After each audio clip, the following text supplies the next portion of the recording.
अस्सलाम वालेकुम class 7th। I hope you are fine. और आपने प्रीवियस लेक्चर की अच्छे से प्रैक्टिस कर ली होगी। प्रीवियस लेक्चर में हमने एक्सरसाइज 2.1 पढ़ी थी, जिसमें हमने रैशनल नंबर्स के बारे में पढ़ा था कि वो कौन से नंबर्स होते हैं। तो हमने पढ़ा था रैशनल नंबर्स वो नंबर्स होते हैं जिन्हें पी ओवर क्यू की फॉर्म में लिखा जा सके, और एक कंडीशन भी थी कि क्यू जो होता है वो ज़ीरो के इक्वल नहीं होना चाहिए। आज हमने एक्सरसाइज 2.2 करनी है और इसमें आपको गिवन है find the additive inverse and multiplicative inverse of the following rational numbers.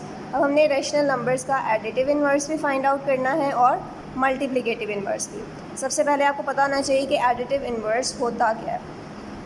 आपको यहाँ पे एक टॉपिक गिवन है एडिटिव इन्वर्स का, जिसमें है consider that p over q and minus p over q are any two rational numbers, then we can add them by the following method. यानी आपको ये दिया गया। अच्छा, आपने याद रखना है एडिटिव इन्वर्स में एडिटिव का मतलब आपको इसको देखने से पता चल रहा है कि ऐड करना। ठीक है, एडिटिव से पता चल गया हम इसमें नंबर्स को ऐड करेंगे। इन्वर्स भी आपने पढ़ा है। इन्वर्स का क्या मतलब होता है? किसी चीज़ का रेसिप्रोकल करना, उल्ट करना। ठीक है, अब लेट्स सपोज मेरे पास एक नंबर है 5। मुझे कहा जाता है कि आपने इसका एडिटिव इन्वर्स फाइंड आउट करना है। अब देखें, एडिटिव से आपको पता चल रहा है आपने वैल्यूज़ को ऐड करना है। ठीक है, यानी मल्टीप्लाई वगैरह नहीं करना, इनका साइड ऐड में आना चाहिए या माइनस में आना चाहिए। ऐड चीज़ों को करना है। अगर जिस नंबर के साथ कोई साइन नहीं होता, आपने याद रखना है उसके साथ पॉजिटिव साइन होता है। अब मैंने +5 का एडिटिव इन्वर्स फाइंड आउट करना है, तो मैं क्या करूँगी, इसमें ऐसा कौन सा नंबर प्लस करूँगी कि मेरे पास आंसर जो है वो बिल्कुल ख़त्म हो जाए।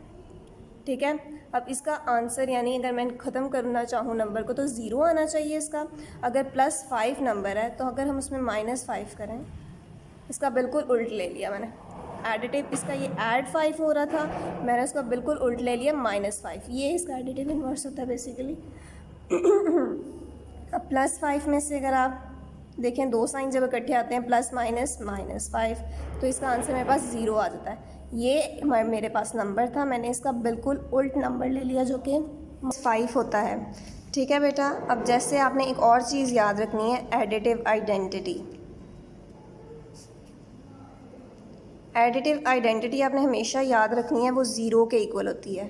ठीक है, ये एक फिक्स्ड वैल्यू है कि एडिटिव आइडेंटिटी किसके इक्वल होती है? 0 के इक्वल होती है। इसीलिए हम एडिटिव इन्वर्स में जो उसका आंसर है उसको 0 लेके आते हैं। बिल्कुल आपने याद रखना है, अगर +5 में नंबर गिवन है तो आपने उसको माइनस में करना है। अगर आपके पास माइनस में नंबर गिवन होता, लेट्स सपोज -3 गिवन होता, तो आप इसमें +3, इसका उल्ट +3 आ जाना, थोड़ा साइन चेंज बस करना है आपने। +3 लेंगे तो आपका आंसर ये कैंसिल होके 0 आ जाएगा, क्योंकि एडिटिव आइडेंटिटी 0 के इक्वल होती है।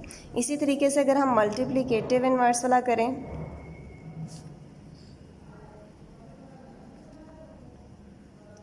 मल्टीप्लिकेटिव इन्वर्स में आपको पता चल रहा होगा नेम से, मल्टीप्लिकेटिव यानी मल्टीप्लिकेशन करनी है, इन्वर्स मतलब फिर उल्ट। अब हमने जो उल्ट लेना है किसी नंबर का, वो उसके जो है मल्टीप्लिकेशन में लेना है। अगर लेट्स सपोज वही नंबर ले लूँ मैं 5, तो अब आपने मल्टीप्लाई नंबर को करना है। अब अगर ये 5 है तो इसका जब मैं उल्ट लूँगी तो ये क्या हो जाएगा? 1/5। आपको पता है कि जिस नंबर के नीचे कुछ नहीं होता उसके नीचे 1 होता है। तो अब जब मैंने इसका उल्ट लिया तो वो 1/5 हो जाएगा। इसमें साइन का कोई चक्कर नहीं है, यानी आपने अगर प्लस था उधर माइनस लिया, ये सिर्फ एडिटिव करते हुए लिया। मल्टीप्लिकेटिव में आपने उसको नंबर को ही उल्टा देना है। तो ये 1/5 हो गई, ये कैंसिल होकर आपके पास इसका आंसर 1 आ जाता है। अब इसको भी याद रखना है, ये 1 इसलिए आता है क्योंकि मल्टीप्लिकेटिव आइडेंटिटी आपके पास 1 होती है।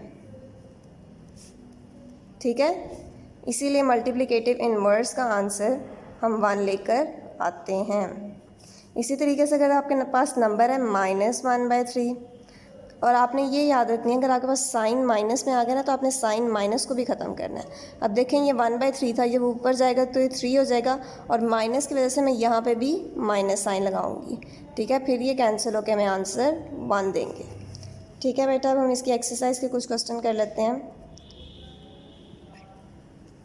ये आपको समझ आ गया ना अच्छे तरीके से? आपने यहाँ पीछे से भी अपना टॉपिक एक दफ़ा पढ़ लेना है। अब है find the additive inverse and multiplicative inverse of the following rational numbers. अब हमने इन नंबर्स का एडिटिव और मल्टीप्लिकेटिव दोनों इन्वर्स फाइंड करना है। हमारे पास फर्स्ट क्वेश्चन है -7। तो अगर आपने इसका एडिटिव इन्वर्स लिखना है तो मुझे बताएं कि इसमें जो है हम क्या करेंगे कि हमारा आंसर ज़ीरो आए, क्योंकि आइडेंटिटी ज़ीरो है। तो आपको पता है अगर -7 है, मैं इसका उल्ट नंबर लूँगी +7, तो ये कैंसिल होकर मेरे पास ज़ीरो आएंगे। तो हमारे पास इसका एडिटिव इन्वर्स किसके इक्वल आया? +7। ये सिर्फ आपने यहाँ पे ये वाला काम जो है ना ये रफ वर्क में करना है, ताकि आपको पता चल जाए ये ज़ीरो आएगा। आपने एडिटिव इन्वर्स में सिर्फ इसका +7 नंबर ही लिखना है। इसी तरीके से मल्टीप्लिकेटिव इन्वर्स में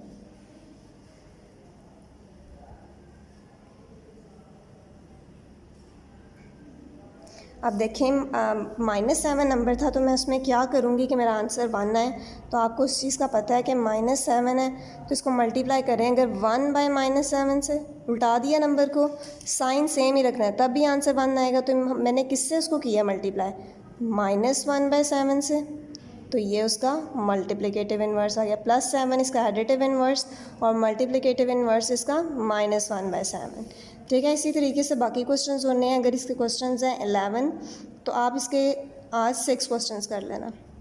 ठीक है, ये सिंगल नंबर्स वाले।